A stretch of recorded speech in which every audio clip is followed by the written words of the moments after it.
Hey everybody, Sean from Silicon Theory here, and these are the AirPods from Apple. You probably already knew that though because you clicked on this video. In a world where headphone jacks are increasingly becoming more rare on our mobile phones, it's pretty important to be able to find a good pair of wireless headphones. So, are the Apple AirPods worth your time and the $160 price tag? Let's take a look and find out. This is my Apple AirPods review. First up, let's talk convenience. It really is as simple as you open up the case, take them out, put them in your ears, and go.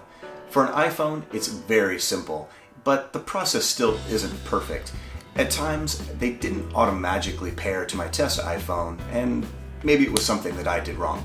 For an Android phone, they actually paired pretty easy the manual way, and when paired to my Pixel 2 XL, it did so quickly and very easily.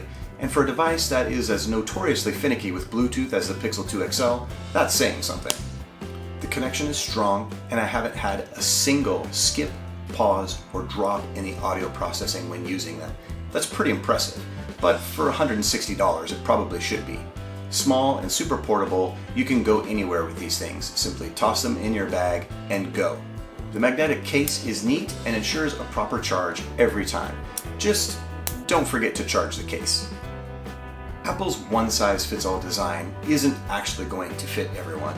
I've heard that they tweaked the design a little bit from the OG EarPods, and they fit me okay, but suffice it to say this. If they fit you, it's fine, and you're probably going to like them. If they don't fit you, there's not really anything that can be done to make you like them any better. The EarPod shape is joined with a little stem that hangs down from your ear and doesn't look quite as silly as I had at first imagined. They fit me just fine, and at times they're so light I wouldn't even know that I was wearing them, except for, the whole music being pumped into my head thing. I do find that I get some ear fatigue after around about an hour of listening, but that probably has more to do with the hard plastic used in the build materials of the AirPods than anything wrong with their actual shape itself. Since my music listening habits don't generally extend to much longer than an hour or two in listening, it's probably not going to be a big deal for most people, but it's worth noting. When used with an iPhone, you actually get a whole host of neat features that the AirPods bring to the table.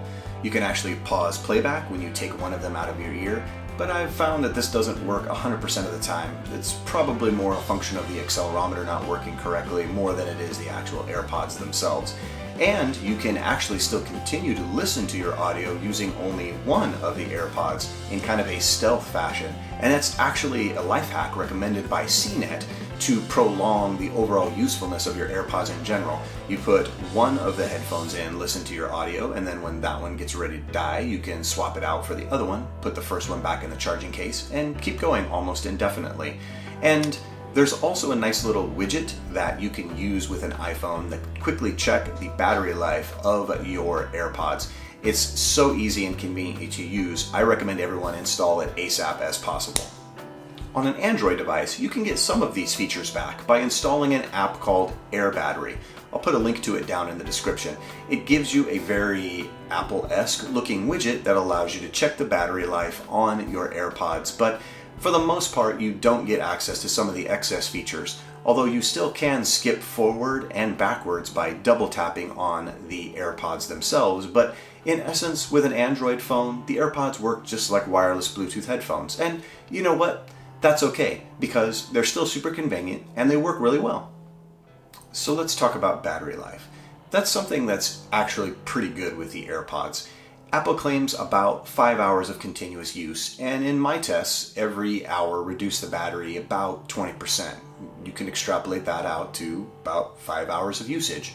The case themselves also holds multiple charges, so in theory, you could get through an entire day of using these AirPods. Why you'd want to put them in your ears for that long, I don't have any idea, but you certainly could if you wanted to, and that's a pretty nice convenient thing to have. Sound quality is a bit trickier to cover since everybody's going to have different tastes and preferences.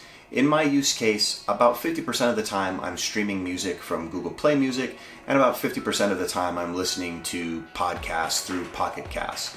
And for that use case, I'd say the sound quality is about average. Considering the price, I'd actually say it might be slightly below average.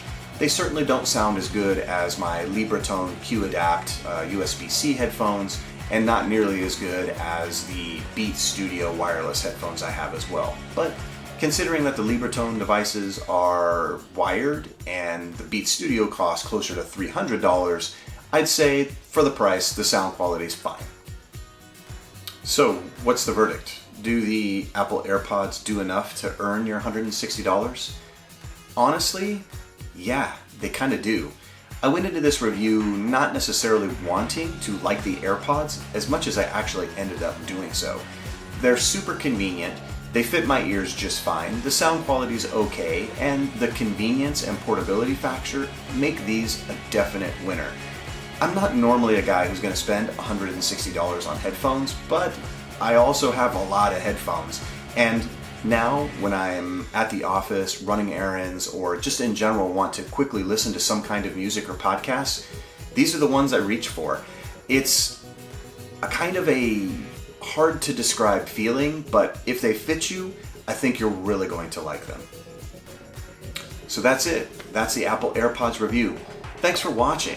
If you enjoyed the video, you can gently press that like button. And if you love the video, make sure you hit the subscribe button that looks like our logo in the corner. We really appreciate it. You can find all of our content at silicontheory.com. Follow us on social. We are at Silicon Theory on Facebook, Instagram, and Twitter. And remember, we're going to talk tech soon.